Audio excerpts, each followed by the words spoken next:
guys, today I'm going to show you how to make a fidget spinner out of MCO bricks. The things that we need are a wheel and a cross shape piece and little tiny pieces and the four-sided pieces.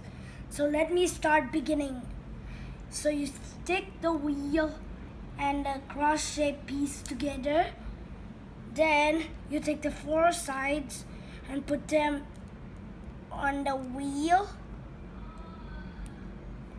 Then you take the small pieces and put them on the wheel too.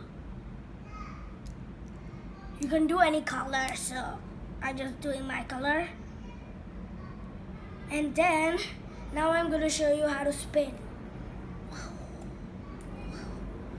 Any boys can make this at home instead of buying it. Bye guys, see you next time.